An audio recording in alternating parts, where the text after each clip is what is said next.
hati sebagai hamba. Mari kita baca di dalam kitab Imamat pasal 25 ayat 42 dan ayat yang ke-55. Karena mereka itu hamba-hambaku yang kubawa keluar dari tanah Mesir, janganlah mereka itu dijual secara orang menjual budak. Ayat yang ke-55, karena padakulah orang Israel menjadi hamba. Mereka itu adalah hamba-hambaku yang kubawa keluar dari tanah Mesir.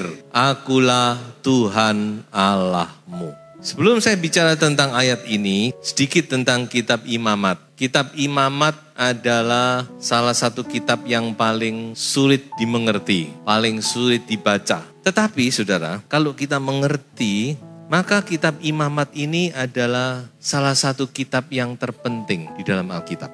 Karena di dalam kitab Imamat ini, kita belajar bagaimana cara-cara untuk menghampiri Allah.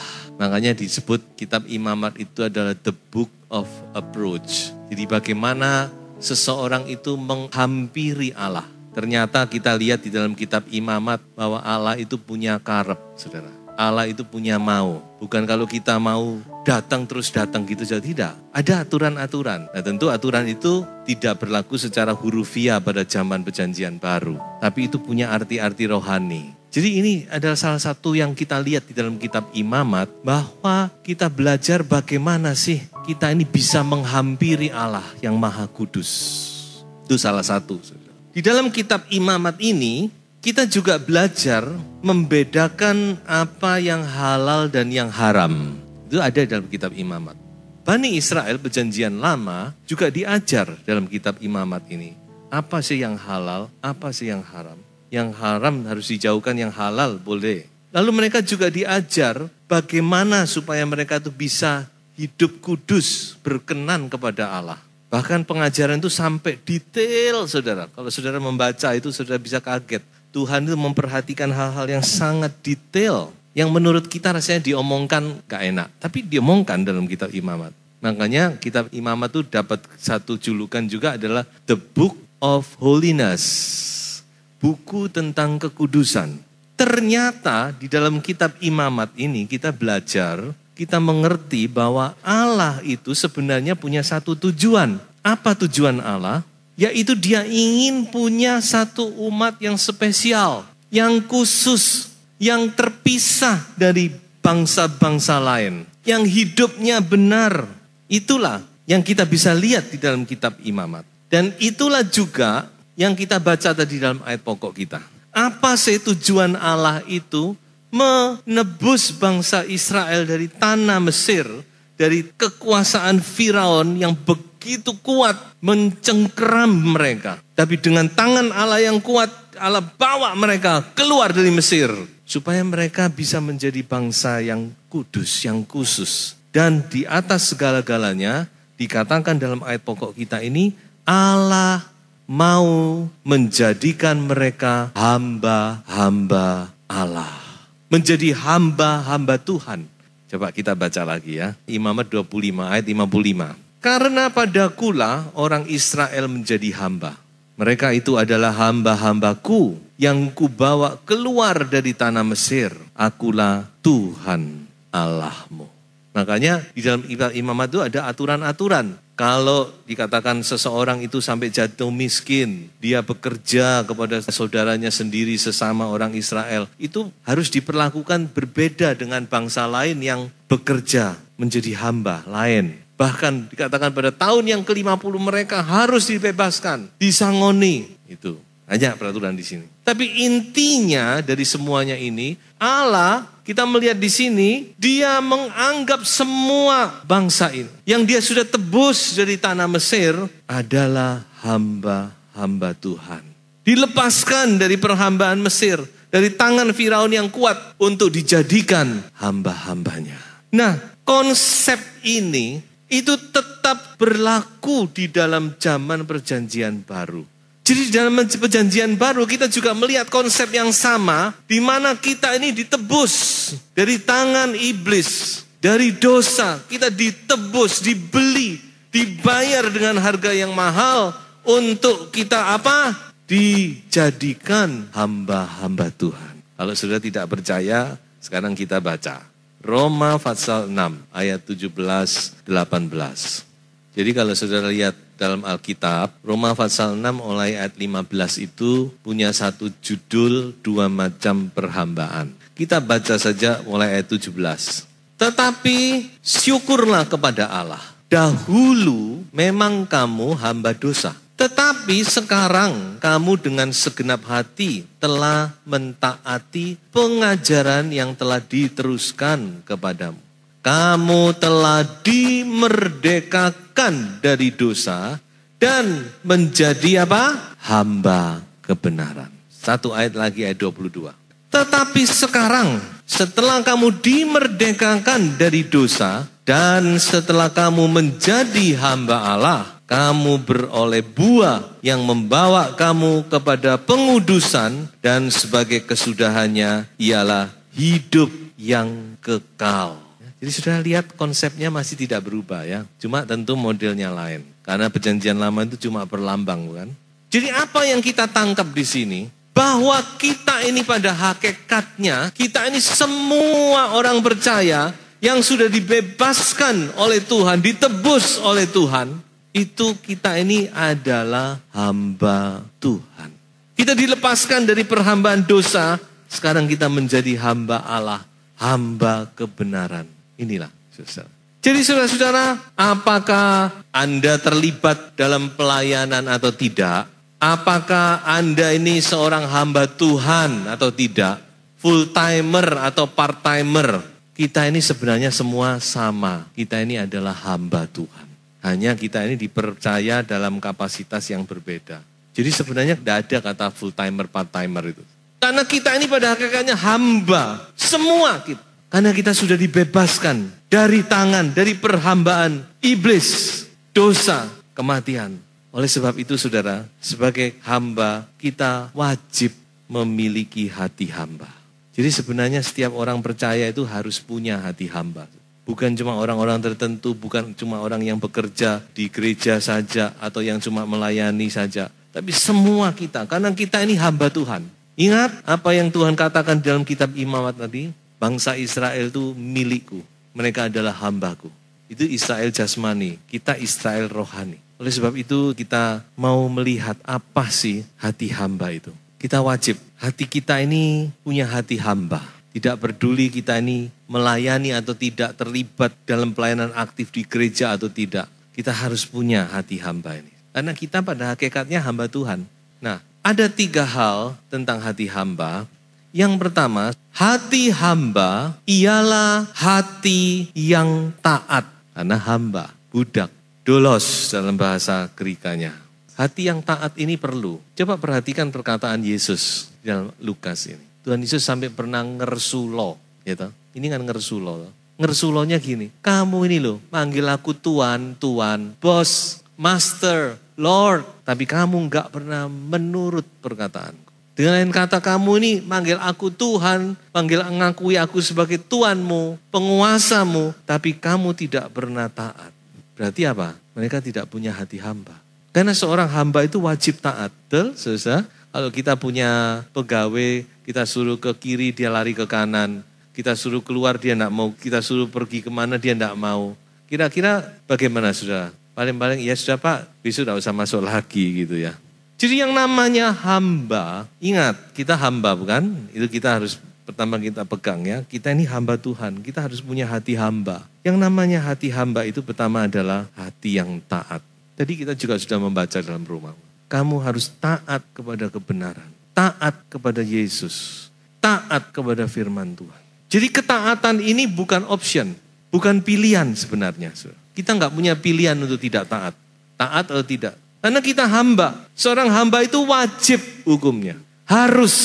Dia harus taat kepada Tuhannya. Kita juga harus punya hati yang taat. Taat kepada apa? Kepada Yesus Tuhan kita. Taat kepada kebenaran firman. Memang saudara-saudara, ketaatan itu tidak gampang. Mau taat kepada firman itu tidak mudah. Tapi Tuhan maksudkan kita taat itu bukan dengan kekuatan kita sendiri.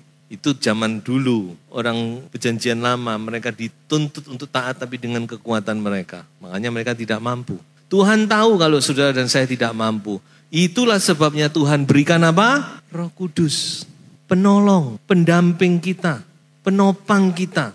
Dialah yang akan memampukan kita untuk kita taat kepada kebenaran firman Tuhan. Yang penting kita mau. Semua itu dari satu niat ya. Kalau saya renung-renungkan orang itu semua bisa hendak melakukan sesuatu karena dia mau, niat. Kalau saudara punya niat untuk taat kepada firman, Roh Kudus akan tolong. Kita bisa berdoa kepada Roh Kudus. Allah Roh Kudus tolong aku untuk melakukan firman-Mu. Untuk menjadi pelaku-pelaku firman. Dan saya percaya bagi Tuhan tidak ada yang mustahil. Saudara. Kita akan melihat kita bisa melakukan firman karena pertolongan Tuhan. Itu yang pertama saudara. Yang kedua, ingat yang pertama hati hamba itu apa? Hati yang taat. Yang kedua, hati hamba itu adalah hati yang melayani. Ini namanya aja hamba bukan? Kita pakai orang itu tujuannya untuk melayani, untuk menolong kita. Jadi seorang anak Tuhan, selain dia wajib punya satu ketaatan, dia juga wajib punya hati yang melayani, saudara. Tuhan ingin memiliki anak-anak yang punya jiwa melayani. Mengapa? Karena Tuhan sendiri juga pelayan.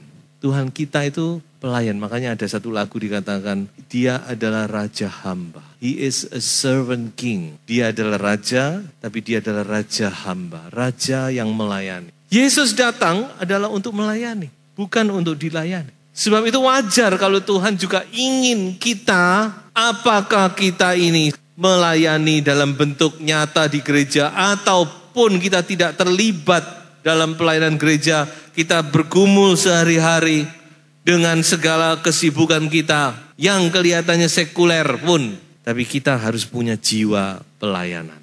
Terlebih kalau kita terlibat dalam pekerjaan Tuhan. Ini hati hamba. Dikatakan bahwa Yesus datang itu di dalam Filipi pasal 2, dia mengambil rupa seorang hamba. Dia melayani murid-muridnya. Dia membasuh kaki murid-muridnya. Itu yang dilakukan oleh Yesus. Dia tidak segan-segan mengikat pinggangnya. Melayani murid-muridnya. Seperti seorang hamba. Demi meninggalkan satu teladan bagi kita, saudara. Supaya kita sebagai orang percaya, kita juga tidak segan-segan untuk melayani sesama kita. Inilah objek pelayanan kita, sesama. 1 Petrus pasal 4 ayat 10. Layanilah seorang akan yang lain, sesuai dengan karunia yang telah diperoleh tiap-tiap orang, sebagai pengurus yang baik dari kasih karunia Allah. Setiap orang diberi kasih karunia oleh Tuhan. Diberi talenta, diberi karunia. Untuk apa semuanya ini? Adalah untuk melayani. Nah itulah pekerjaan yang tertinggi. Saudara. Yang bisa kita lakukan di dunia ini, melayani. Ketika kita bisa melayani, wah saudara, itulah, disitulah saudara akan menemukan arti kehidupan. Ketika saudara cuma untuk meminta untuk dilayani, saudara tidak akan menemukan apa itu arti hidup. Tapi ketika saudara bisa melayani, di situ saudara akan temukan apa sebenarnya arti kehidupan. Yaitu melayani. Nah saudara-saudara, bicara tentang melayani, saya cuma mau berbicara satu hal yang sangat penting, yaitu melayani itu harus dengan sukacita. Ini penting, saudara. Melayani sih oke, tapi melayani dengan bagaimana ini juga penting. Karena firman Tuhan berkata, Tuhan itu senang kalau kita ini melayani dengan sukacita. Artinya apa? Artinya kita rela. Tidak terpaksa, senang melayani. Tidak bersungut-sungut. Tuhan sudah bosan dengan sungut-sungut. Seperti bangsa Israel. Sudah terlalu banyak pesungutan yang dia dengar. Jadi Tuhan ingin melihat, kalau melayani, ya layani dengan sukacita. Senang, rela. Berapa banyak orang melayani, tapi melayani tidak dengan rela. Sungut-sungut, ngomel, ini, itu. Akhirnya apa? Ya, tidak maksimal. Orang kalau kerja dengan sukacita, dengan kerja dengan tidak sukacita kan lain, saudara. Ya, jadi ini yang perlu kita tanamkan dalam hati ya. Melayani, tapi ingat, melayani dengan sukacita, bukan dengan terpaksa. Ada satu contoh yang ingin saya angkat di sini. Di dalam Kejadian pasal 24 tentang Ribka. Ceritanya saudara bisa baca sendiri ya. Bagaimana Ribka itu, dia punya jiwa pelayanan yang luar biasa, saudara. Saya pikir memang Ribka ini memang luar biasa. Makanya tidak salah kalau dia ini dipilih menjadi istrinya daripada Ishak, pewaris daripada kekayaan kemuliaan Abraham. Bayangkan saudara, seorang wanita diminta minum. Dia ngasih minum itu sudah hebat bukan? Tapi ini Ribka, dia bukan cuma ngasih minum kepada Eliezer ketika dia diminta minum. Tapi dia dengan inisiatif sendiri, dia menawarkan diri kepada Eliezer untuk memberi minum onta-onta daripada Eliezer. Yang jumlahnya adalah 10 ekor. Sudah tahu minumnya onta itu berapa? Onta kalau sudah haus itu bisa minum, bisa mencapai 100 liter. Anggaplah tiap onta ini 25 liter aja, gak usah banyak-banyak. Kalau 10 onta berapa? 250. Memberi minum 250 liter.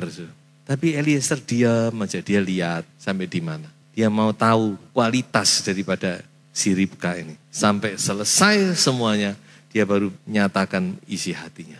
Saya pikir, saudara, mungkin saya kalau berkata tidak berlebihan, bahwa salah satu kriteria daripada mempelai Kristus adalah suka melayani.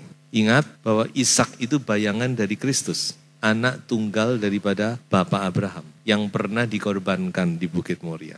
Kristus juga sedang mencari mempelai. Siapa? Tidak semua anak Tuhan akan menjadi mempelai Kristus. Tapi kita berdoa semua kita masuk dalam kriteria itu. Salah satu kriteria saya yakin adalah apa yang ditunjukkan dalam Kejadian 25 ini. Suka melayani, ringan tangan, senang, dimintai tolong senang. Gak bersungut-sungut, gak muka masam, gak terpaksa. Nah ini loh saudara. Ayo, ini kita melihat sesuatu yang baru bukan? Bahwa ternyata seorang hamba itu harus berjiwa pelayan. Dan melayani itu tidak dengan terpaksa. Tapi dengan sukacita dan tanpa pamrih dikatakan. Sekarang kita masuk kepada bagian yang terakhir. Bahwa ternyata hati hamba ialah hati yang menyembah. Tadi kita sudah lihat di dalam poin yang kedua, melayani sesama. Di poin yang ketiga ini kita sampai kepada puncak. Bahwa pada hakikatnya ingat, kita hamba adalah melayani Kristus. Melayani Allah yang maha tinggi, Bapa yang kekal. Lalu bagaimana kita melayani? Ya tentu sudah ada banyak macam pelayanan yang bisa kita lakukan. Semuanya untuk Tuhan. Tapi pelayanan yang tertinggi, ultimate, yang paling top, yang paling puncak adalah penyembahan. Sebab itu wajib kita ini anak Tuhan ini tahu menyembah Tuhan. Punya hidup penyembahan. Saya tidak tahu apakah Bapak Ibu selama ini sudah mengikuti jam-jam worship. Saudara juga bisa worship di rumah. Saudara tutup pintu kamar, saudara menyembah Tuhan pribadi. Bisa. Tapi ada saat-saat tertentu kita juga perlu berkumpul bersama. Karena urapan itu dicurahkan dengan lebih lagi ketika anak-anak Tuhan ada di situ. Ingat saudara, bahwa penyembahan itu pelayanan. Kita perlu melayani Tuhan secara pribadi. Bukan cuma sibuk sana sini melakukan pekerjaan Tuhan. Walaupun itu juga pelayanan. Tapi Tuhan ingin ada waktunya roh dengan roh bersekutu. Kita masuk ke dalam ruang Maha Kudus. Kita menikmati Tuhan. Menikmati Yesus. Itulah sebabnya Roh Kudus itu penting, bukan? Karena dikatakan menyembah itu di dalam roh dan kebenaran. Seringkali kita menyembah di dalam daging. Ingat, roh itu bagian yang terdalam dari manusia. Bagian paling luar itu adalah tubuh. Masuk sedikit lebih dalam adalah jiwa. Tapi yang terdalam adalah roh. Tuhan ingin kita menyembah itu di dalam roh. Artinya kita harus masuk ke roh kita. Bagaimana kita bisa masuk? Dengan pertolongan Roh Kudus. Dan minta Roh Kudus bawa kami masuk dalam roh. Makanya penting ya. Saya melihat salah satu kegunaan orang dipenuhkan Roh Kudus untuk menolong kita dalam penyembahan. Orang yang penuh dengan Roh Kudus, dia akan lebih mudah masuk dalam roh daripada yang belum penuh tentunya. Tapi itu tidak mengapa, saudara tetap menyembah Tuhan. Nanti Roh Kudus akan tolong. Dan kebenaran tentunya. Jadi saudara-saudara, hal ini harus kita camkan. Bahwa kita sebagai hamba Tuhan, kita harus punya roh hati hamba. Setiap anak Tuhan harus punya hati hamba. Karena setiap kita adalah hamba Tuhan. Dan ingat, kalau kita nanti masuk dalam kemuliaan, kita akan terus menyembah Tuhan dalam kemuliaan. Dan hati hamba itu adalah pertama hati yang taat, kedua hati yang melayani, ketiga hati yang menyembah. Tuhan Yesus memberkati.